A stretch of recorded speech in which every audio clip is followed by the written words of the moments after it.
A todos, buenas tardes. Maybe I should use English right now. Hi, Lucho. Hello, everyone. I just wanted to say that we are going live. Hello. I see there is a comment here. All right. Hello. Hi, Rosario. Thank you for being here. As I mentioned at the previous session, there were many requests of people who were unable to register that wanted to know what this session was about. So we decided to go live for a very short time just to share with the audience at the university and the audience at our Facebook fan page with this very relevant information. Lucho, I wanted to start with a question. I'm pretty sure that people that have joined the session already are still thinking about all the strategies and suggestions that you gave us that day. First, I wanted to know if the information that, or the strategies, techniques, and suggestions that you have shared with us, do you think we could somehow transfer those to our students in an English teaching context? Or should this be a topic that shouldn't be addressed in class? Well, hello, everyone. Well, first of all, I think I have to make a clarification. The first day, this first session focused on theoretical background. So the processes that take place in our brain and that affect the way we react to stress or to other situations that are challenging to us. Basically, today is when we're gonna see hands-on strategies and techniques to de-escalate and to deal with stress effectively. That, I mean, things can be shared with students, of course.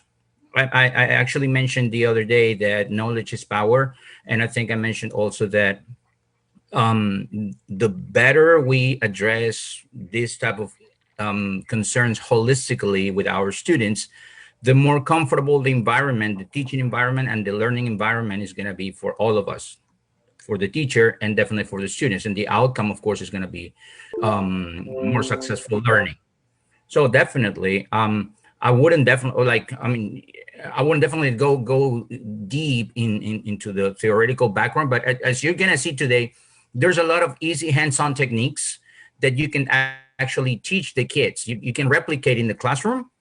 That's what we're going to do today. It's purely hands-on today. It's going to be cognitive and behavioral strategies. And the ones today, I mean, the ones that you feel can help your students, definitely, please. I mean, like, feel free to use them.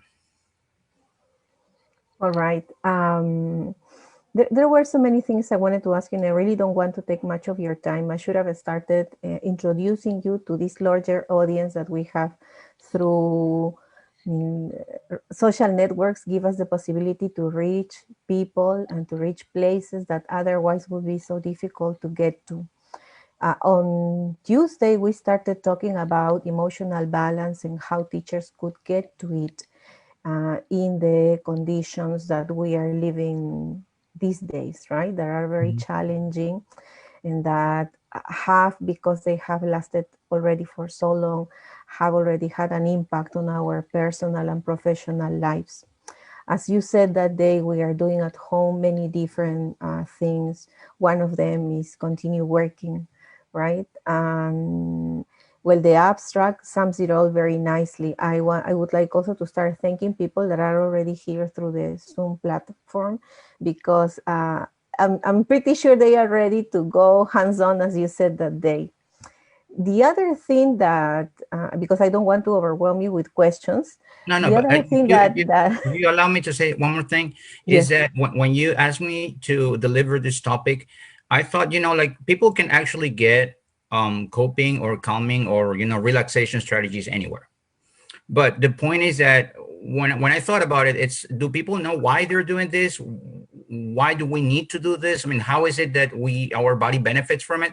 So that's what I wanted to do the first day. So tell people about the importance of understanding, of becoming aware of our processes. So if I'm being, like, for example, at the end, when we talk about communication, so am I being too loud? Because being too loud in class is going to make my students feel threatened. It's going to have an impact on the student, right? So Mhm. that means that I have to regulate. I use the word regulate a lot. So that means that I have to regulate my emotions, my reactions, my behaviors, and that way my audience is going to be in a better position to understand what I want to say, what I want to convey, and definitely, they're going to learn. In the case of students, they're going to learn better again. Thank you. Um, that's why I shared at the beginning of our talk today that we were not able to broadcast, but we started with talk from Ken Robinson, who I personally admire and who I know is, I mean, a well-renowned spokesperson and has a huge number of fans around the world. He is very inspiring, or he was. He recently died. And I think somehow all of us are in that situation. We are admired by people in our classes, by our students, even if we don't want to. Especially in the basic education, because we spend so much time with the students, 10 months, 11 months. There is a bond, I mean, that develops throughout the year. And since students, in a way, look up to what we do and look up to us, maybe there are some things that we can say or do to help them cope with what's going on. We also need to be emotionally and mentally healthy to go on and to be in charge of a group of people. I think in Peru, we are ready to share this type of information in one of the languages that can help us share ideas throughout the world. And technology is helping us today. On behalf of the university, I would like to welcome you. And personally, I would like to say that as a university, we feel proud that there is a graduate from a post-degree in the School of Post-Degrees from the university that's working abroad and helping people cope with things, and now helping teachers of English cope and overpass these very difficult times. I do not know. I mean, at one point, it would be a good idea for some of us to get professional help in addition to strategies, because this is a talk, this isn't a therapy, right? But I think that's also something that we should know or be able to identify. Once again, I'm very happy to introduce your topic to this audience, the Zoom audience, and this larger audience from Facebook. Very happy to have technology that helps us continue working as teachers, continue education, getting homes, and share your knowledge and your expertise so that teachers of English not only practice their English, which is, I mean, one of the aims of a conference held in this language, but also to feel more connected, to feel that we are a community, that there are other teachers that can give us a hand, and that there are specialists that at one point, such as yourself, were teachers of English, but now have taken a different path and are able to give us suggestions, knowing what we go through, because at some point in your life, you were also a teacher of English. So I hope I haven't taken that much of No, time. absolutely. I think it is very important. I worked with when I came to the United States, I initially worked as a teacher for students with exceptionalities, and particularly students with autism. So it was a very challenging field, but it was very rewarding as well. There's a lot that you can do in that field, and well, currently I do the same, but it's a different type of students now. It's emotionally handicapped students or challenged. I mean, they use different wording. Every two Yeah. years they change the wording, right? So, um, but I wanted to tag on what you said about seeking professional help. Sometimes it is going to be necessary. Um, and it depends on two factors pretty much. One is self-awareness. I spoke last week about stress and how there's two types, like eustress and distress. Eustress is that kind of kind of positive stress that, let's say, motivates us to do better. And I use soccer as an example all the time, like football, right? So if I'm down one goal, so maybe I'm gonna get stressed. I'm gonna get a little mad. I'm gonna try to, go and score and win the game. So that's stress, and that will be like use stress. But the distress is the one that I can't really handle. That, I mean, takes a toll on me. That makes me stop going to work for 1, 2, 3 days, makes me stop doing the things that I like to do on a regular basis, makes me, for example, stop eating, makes me stop, or makes me more irritable. And the first factor, like I said, is self-awareness, but also accepting when those close to us tell us, hey, you know what? I noticed that you've been a little bit, like grouchy recently. Are you okay? Is there something that's bothering you? And if people notice a change in your behavior and you trust these people, it's probably the right moment to take it seriously.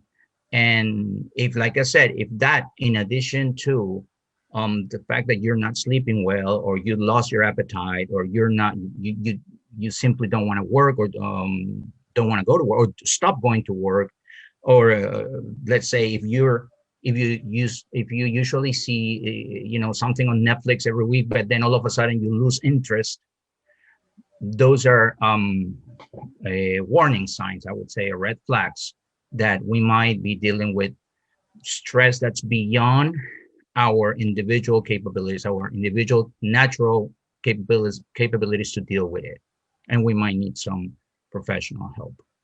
I don't know if Yeah. that Maybe some variables in our country, in our particular social, economical, and political situation make us feel a little bit more worried than at other places. And I mentioned that uh, because, I mean, these past days, on Tuesday, Thursday, yesterday, and today, Thursday, we have been particularly worried because things might feel like they are getting out of control, but maybe trying to find our balance with your suggestions is going to help us go through this particular week. And I wanted to mention this topic of geography because we are in Peru, but you're giving us a talk from Broward County in Florida in the US. So thank you, technology, modern technology, for that. So without further ado, thank you so much, Lucho, for being here. I'm going to help you with the PowerPoint until we end our live transmission, okay? Sure, no problem. Okay, so you said you're going to control my PowerPoint? Yes, if Okay, could no I? problem. Yeah, of Okay, course. I just wanted to make sure, because appreciate it. I'm presenting the first slide just to remind people of the topic. So distance learning and COVID-19 impact on teachers and strategies to develop emotional balance. And when I presented the topic the first day, we said it was going to be in two parts. So session number one was going to include mostly theoretical backgrounds, like remember the models, like fight, flight, and freeze. And then we spoke about, those cognitive distortions that affect our thinking process, and also Dr. Perry's neurosequential model of thinking. So uh, that was the first session. And today we're going to go into the second session, which is basically, it's purely strategies, both cognitive and behavioral, to deal effectively with stress. With that, before we go into that, uh, I wanted to mention that, like geography really doesn't have too much to do with this type of problematic, because, there's psychologists, there are mental health professionals everywhere.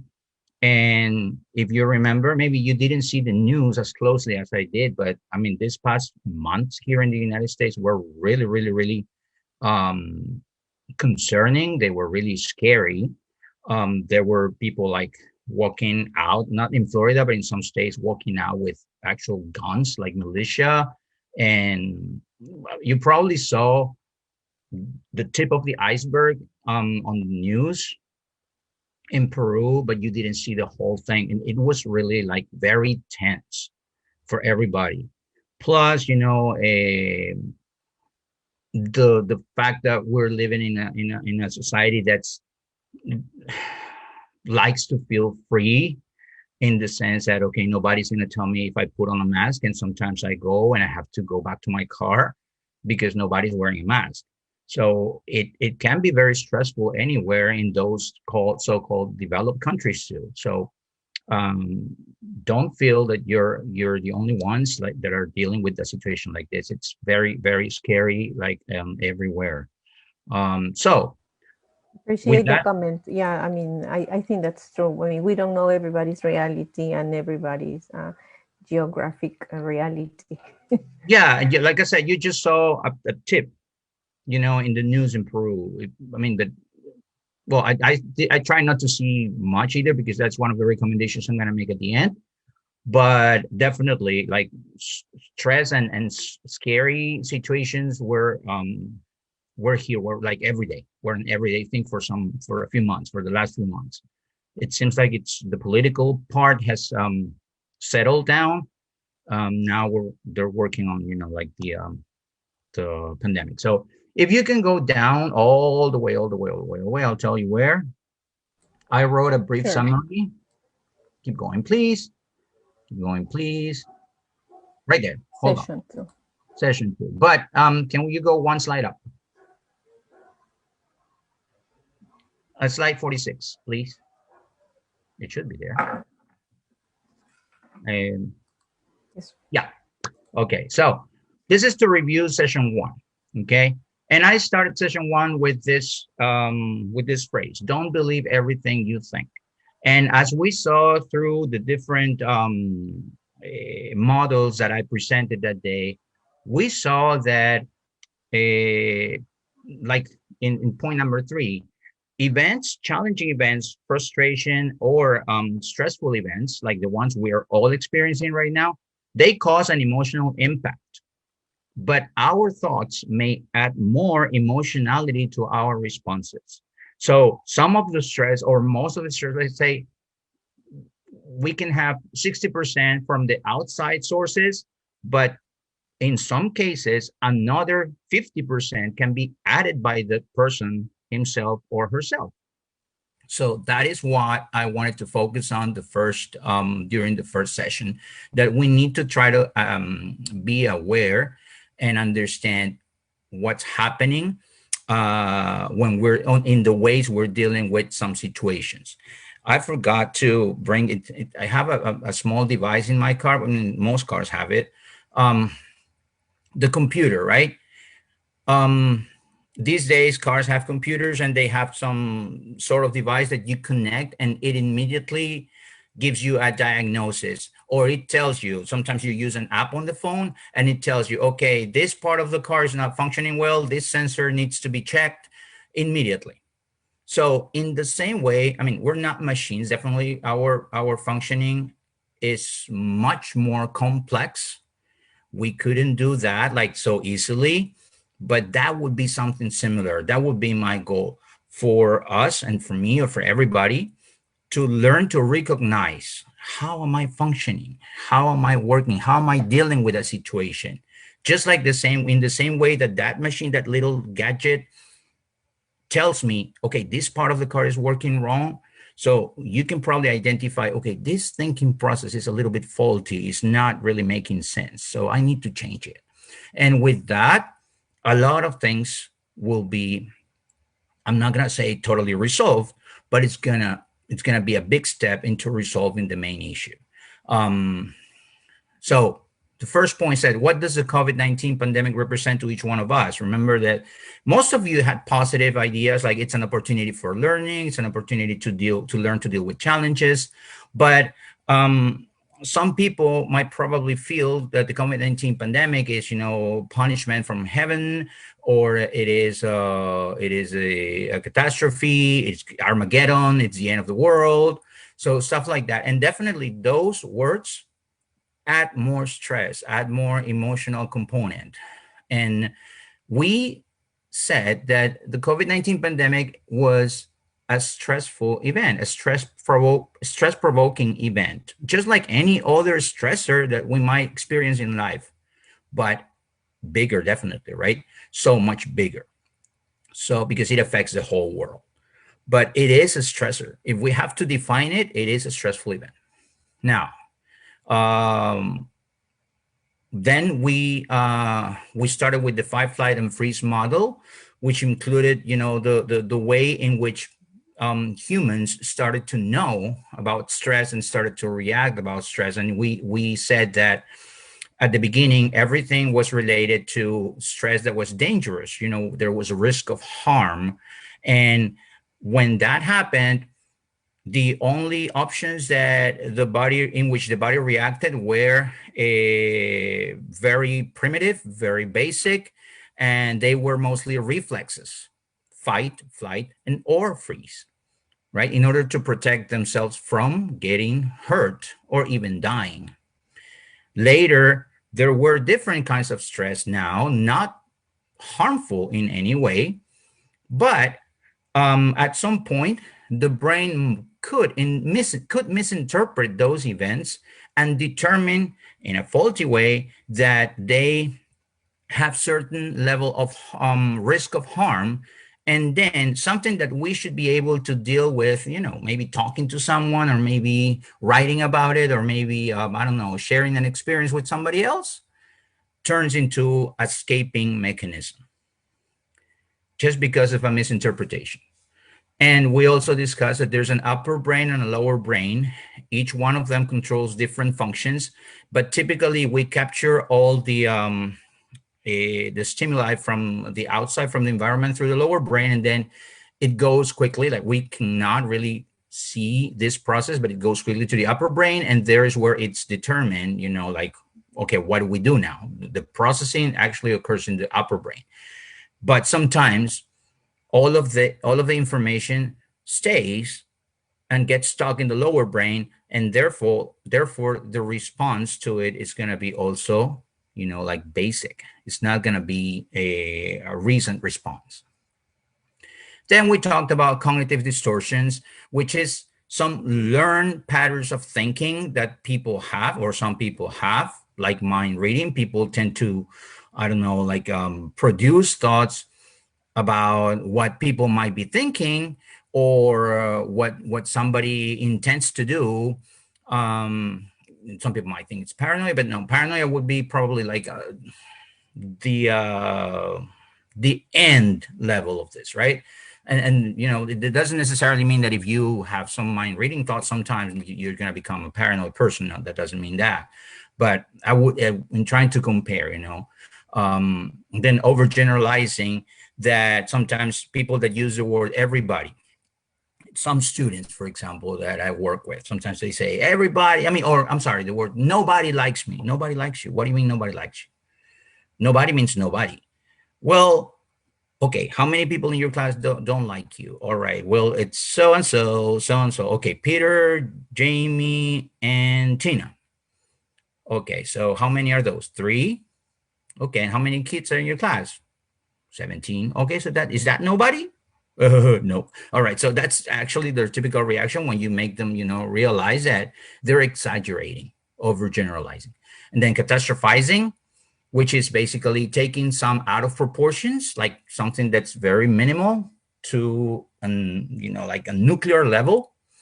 Blaming, and I use the example that I see in the news and everywhere, pretty much, that if I get sick with COVID-19, it's 90% because of the government, because the government didn't protect me, right? So, and that is the current one, but typically there's people that use or automatically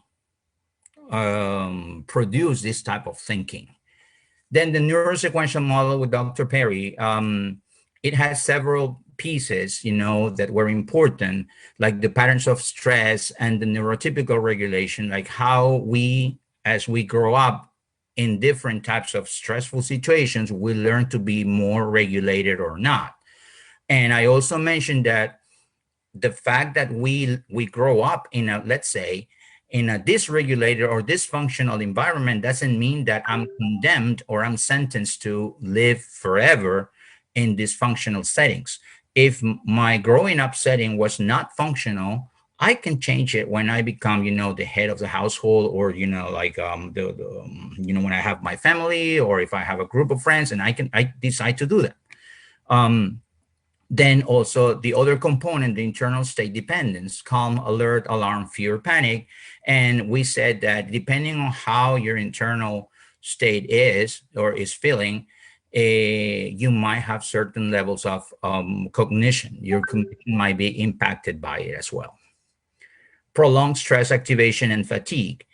Certainly, if you're under stress for more time, there's going to be a consequence not only in your physical but in your mental health as well. And once this happens, most of our resources and individual skills will decrease in performance. Therefore, it is important to try to manage stress as much as possible.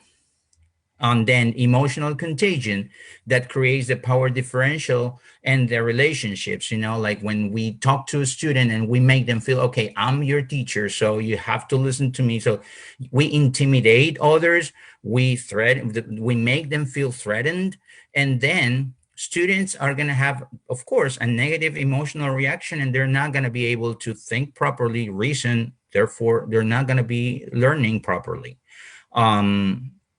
So we have to reduce that power differential in order to make the relationships more like at level. Uh, then emotional contagion also, we mentioned, that has an impact on communication, and we can be influenced. We can influence people in many different ways, but we can also be influenced not only in the way we think, but also in the way we act. So that is why sometimes it is important to choose our relationships, choose who we spend time with. And I don't mean, to not see any, I mean, a couple people evermore, but maybe reduce the time. If you know that this person is, I mean, tends to be very negative about things, and it tends to be, or tends to overreact, tends to have this cognitive distortions all the time. So maybe you want to try to change your type of communication, and maybe pay attention to other type of things, reduce your contact with this person, and try to find people that actually motivate you, people that make you feel a little better in all senses, right? Um, that has to do with emotional contagion. And then, as a final outcome, once we understand all of these processes that take place, if we are able to regulate better, number one, we're not going to have so much stress. Number two, we're gonna deal better with future stressful situations. Then we're gonna be able to create better relationships, because now we lead the relationship. If we're regulated, we're gonna be able to help others be regulated too. And if you remember, there was a chart when we mentioned that an adult that is regulated can help a child that is dysregulated. But an adult that is dysregulated will never be able to help a child that is dysregulated. And therefore, the communication is not going to be successful. So, regulation first, self-regulation, if you want to call it, self-regulation, then the ability to relate to others, and then both of you are going to be able to reason much better. And who knows? I mean, this is not only at the level of, at the level of teacher students, but at the level of, let's say, boyfriend, girlfriend, husband, wife. So if both are able to regulate and relate better, then they're both going to be able to reason better when it comes to fixing a problem.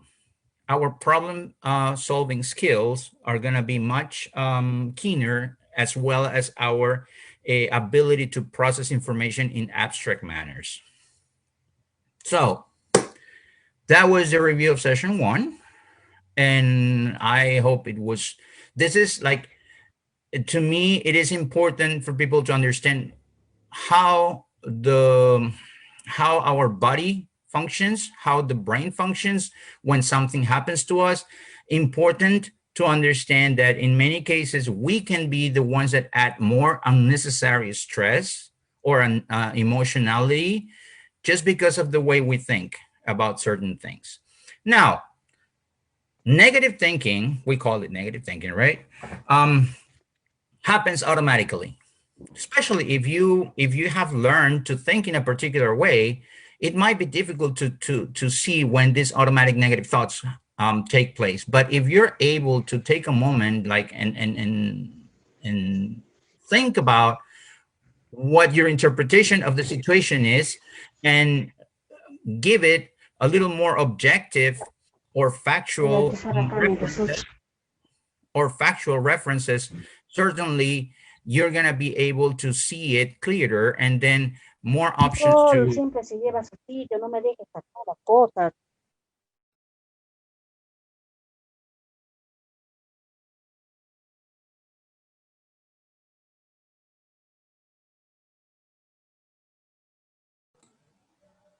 Can you turn on your mic again, Luis? Thanks. Okay. There you go. Thank you.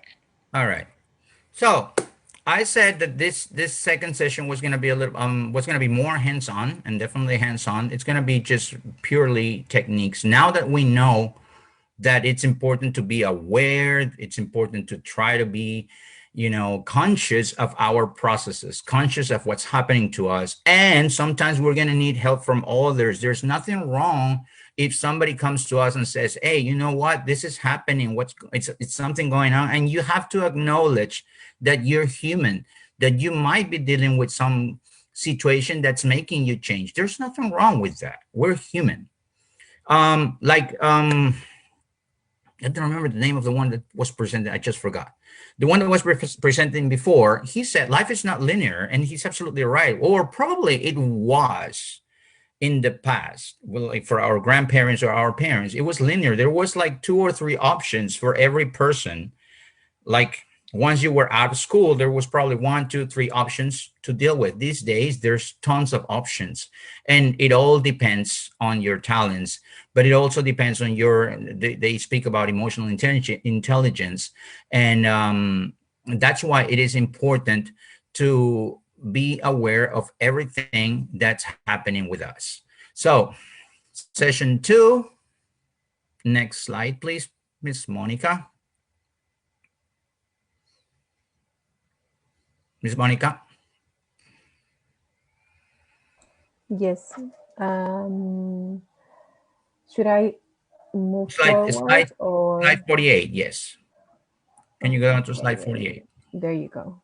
Okay. So I mean, most of the strategies are both cognitive and behavioral, but I decided to divide them just for a better understanding, and because I try to focus more on the ones that use more of the thinking process or cognitive processing.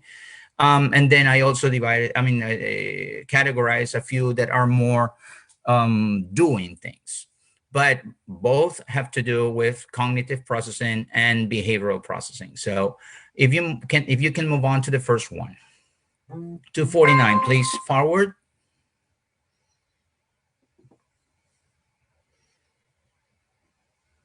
Okay, so the first one is the circle of control. This is also something that we have to learn to become aware of, that we can't control everything in life. And what Ms. Monica was saying, for example, at the beginning, the situation that it's happening in Peru and the situation that's happening in the world, many of those factors, although they are concerning, are not going to impact us in a direct manner, or some of them.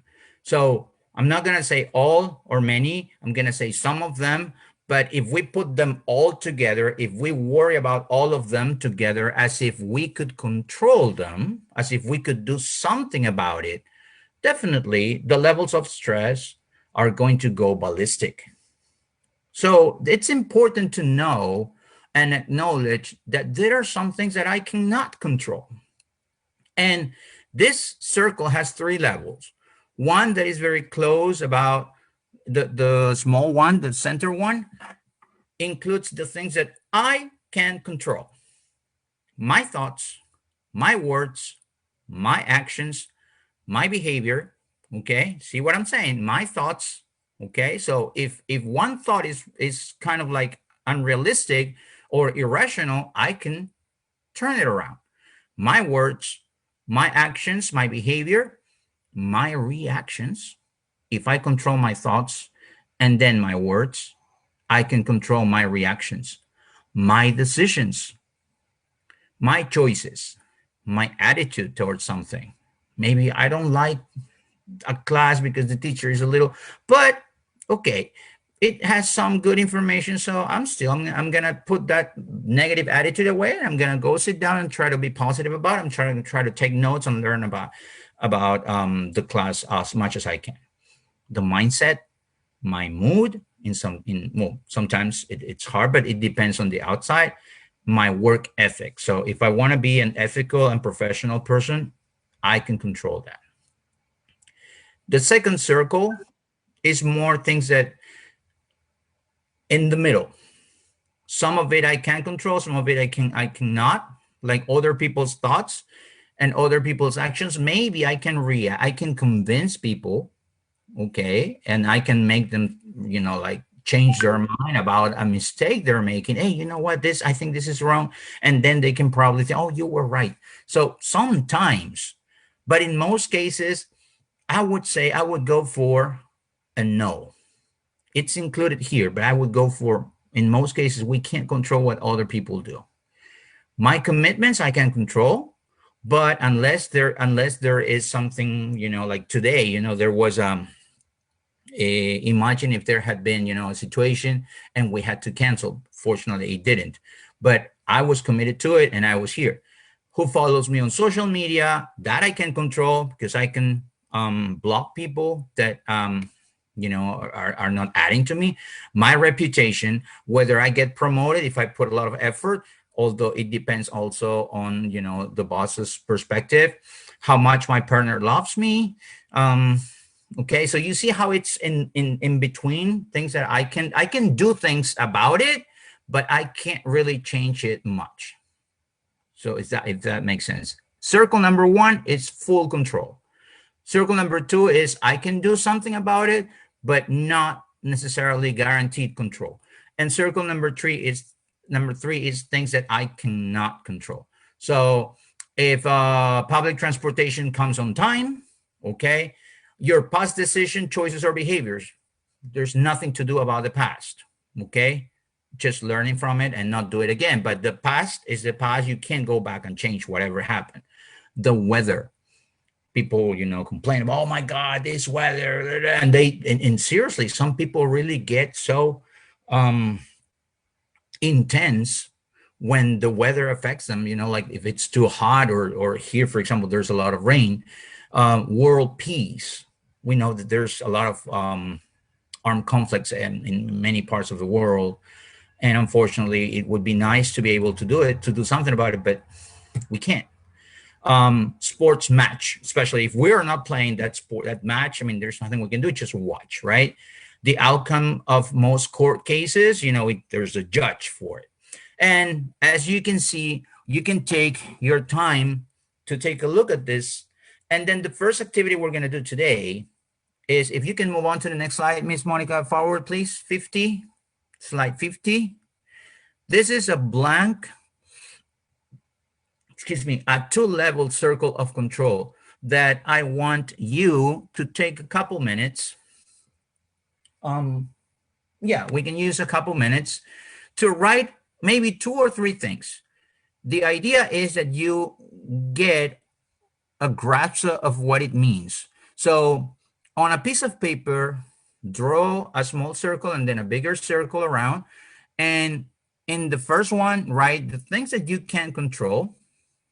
And on the outside circle, the things that you cannot control. Try to be, even if it's something that you think you can control, but you have to be objective and say, I cannot control.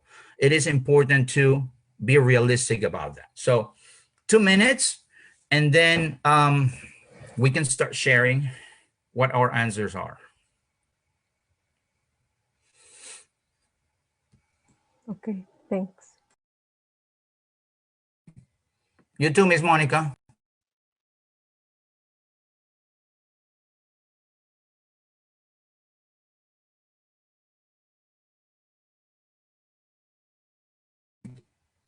All right. So, does anybody want to share like things that you can control?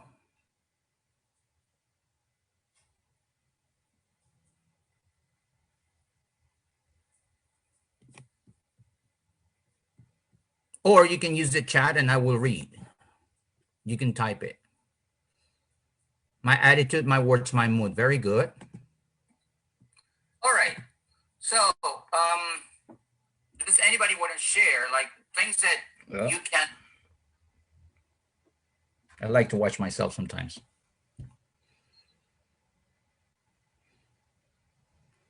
My reactions, what I see, exactly, read and eat. Very good. Especially Simon or Simon, depending on how you prefer. Simon. Simon. I think Simon, yes, Simon. Yeah. Okay. What I see is a very, very key point, because these days with the social media, with WhatsApp or Telegram, all that, people tend to send all kinds of, nonsense videos. And we're curious, we're human. So we tend to watch that stuff. And even though we know what it is about, we want to watch it. And that adds to our stress, that adds to our emotionality. So it is better to try to avoid doing that. So control what you see, control what you read, for example, like in the news, and definitely what you eat. Of course, it's part of everything. Healthy eating leads to healthy mindsets. Anybody else? And what about things that you cannot control?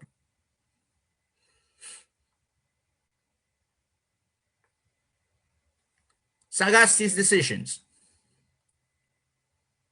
for example, right? Okay. Politics. Very good, Marcela. Thank you. Politics, other people's reactions, the pandemic situation. Yes. Is it going to go better or worse? Unfortunately, it doesn't depend on one of us. It depends on everybody. But at this point, I do my part and I worry about taking care of myself. By taking care of myself, I'm taking care of others, believe it or not. So, but when the pandemic condition ends for the whole world, that's not something that we can control. All right, I think it's clear. And Lucho, if you let me, I would like to read what people wrote on of course. Facebook. Something that people cannot control is the speed of the internet connection. Yeah, definitely. I could experience that, unfortunately, right? Well, I mean, unless, but that has to do with the package, right? If you want to pay more, maybe we can say, some people can say in between, right? But definitely, sometimes even if you pay a lot of money for internet, it will not be good. Sometimes it has to do with, like the area. There's probably a lot of obstacles in between.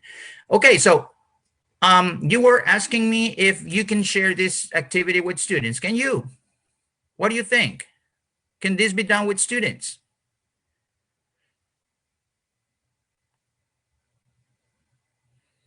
Ms. Monica, So. you're gonna be the spokesperson for the group, okay? So you think this can be done with students? I think so. Yeah, when you were giving the information, the theoretical background for your strategies today, I was thinking, I mean, how could we apply this in our sessions?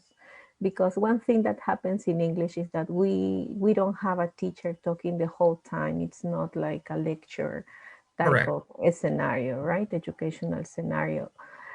it is a place where people go to talk. And if they do not know, we tell them, you're here to talk because you're going to learn to use the language by using it. Mm-hmm. So I was thinking maybe, I mean, reality could be brought in a wise way to the classroom with a strategy like this, right? Instead of saying just, okay, let's talk about COVID-19 and people starting panicking, like, Correct. I mean, I Exactly. cannot avoid COVID-19. It's outside my class and it's in my session with my English teacher. And so Marcela said, there could be.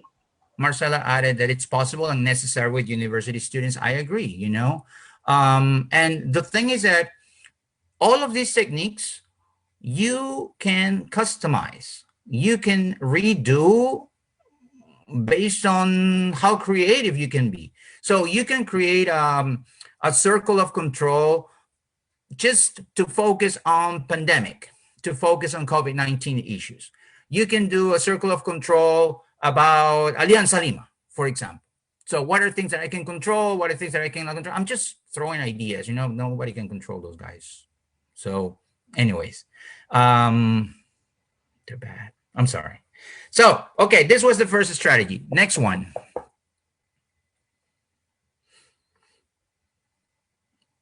Slide 51. This is a very important one. And when it comes to self-talk and positive thinking, or it's positive thinking or positive self-talk, because you can actually do it, you know, just by thoughts, but it would be ideal to speak to yourself. And you know, people tend to say, okay, if you speak to yourself, there's something wrong with you. That's completely the opposite, on the contrary.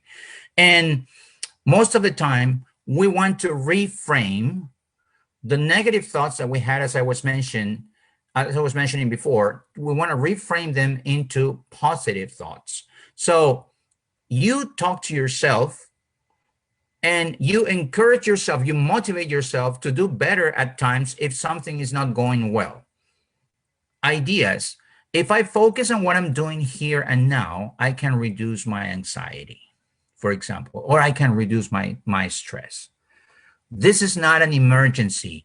I can stop and think about what my options are. And this is for people that, for example, the overgeneralizing or the catastrophe. Sometimes people have a headache and they rush to the hospital as an emergency. And, you know, there are situations that are emergency and there are some that are not, definitely. And it's your stress that makes it look like one, but in reality, it isn't.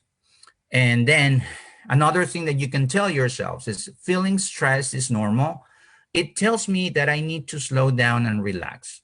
By the way, these statements are for you to keep. Maybe you want to print, you want to write down in English, in Spanish, or in any other language you feel comfortable with. And you can keep in your pocket, or you can keep it in a journal or in a notebook, and you can read them every day, in the morning, in the afternoon. How long can it take to read these statements? 5 minutes. Or you can do it with a cup of coffee while you eat breakfast, or at night before you go to bed. And the more you say them to yourself, they're gonna become like a routine for your brain also to use them.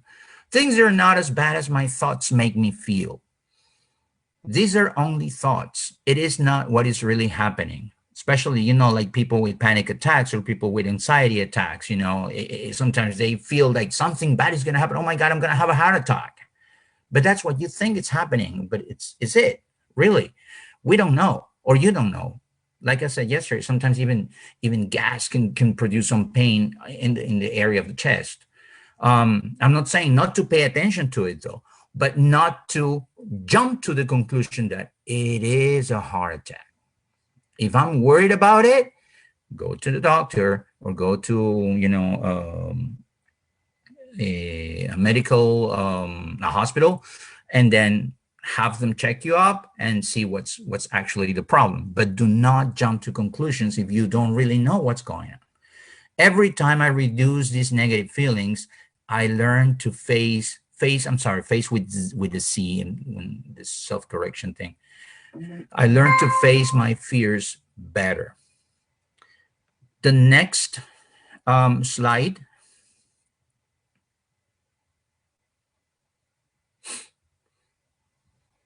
has more of these statements for us to keep together. Okay, this has happened before. I know I can do it again. Worrying or stressing about things don't help me resolve my problems. No matter what happens, I'll handle it one thing at a time. I don't need to get rid of stress. It's true. Stress is going to be there. I just need to keep it under control. Focus on the present. What do I have to do now? You can give your stress a number and reduce it little by little. So if you're very stressed, okay, what's my stress level? From 1 to 10. Okay, right now I'm at an 8. So do some breathing, do some other exercises. And then when you feel a little calmer, okay, right now I feel at a 5. And the fact that you're going from 7 to 5, it's telling you that you are controlling your stress or your fear, whatever the negative emotion is. So how can you apply this to students? Not all of them, as you can see, they're very general. However, there are some that can be more specific to certain situations. Let's say kids that are, what are some of these phrases? You're welcome, Gabby. What are some of these phrases that we can use with students that have problems taking tests, that get very anxious about taking a test?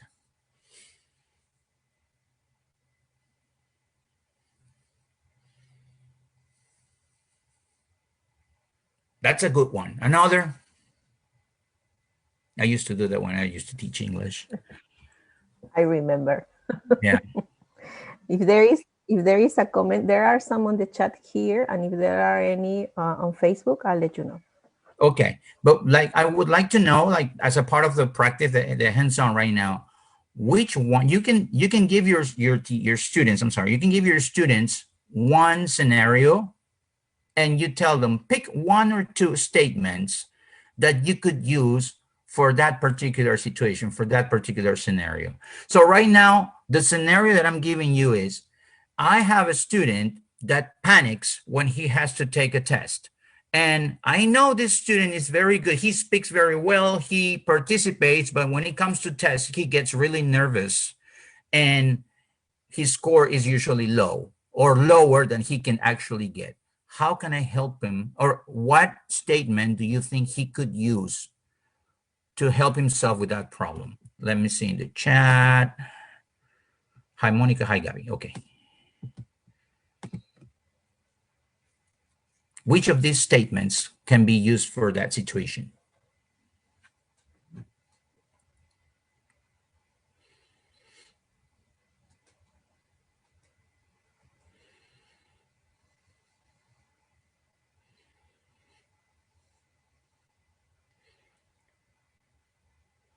Okay, I'm gonna go for, this has happened before. I know I can do it again. Like if I know that this student, sometimes, I mean, you know, he's capable with some encouragement, with some motivation and assistance, he can get good grades, but he gets nervous. I can tell him, you know, do you remember the previous test? You were also nervous, but you were able to get it. So please use this statement. Or yeah, the one Gabby's sharing now, I don't need to get rid of stress. I just need to keep it under control. Very good. And also the one I was saying, you know, this has happened before. I've been afraid of tests before, but I know I can do it. I can take a test and be efficient, be successful with it. All right. So this is strategy number 2, which is positive thinking and self-talk. And if it's you, if you can say them out loud, if you're in the middle of a situation and say them out loud, it really works.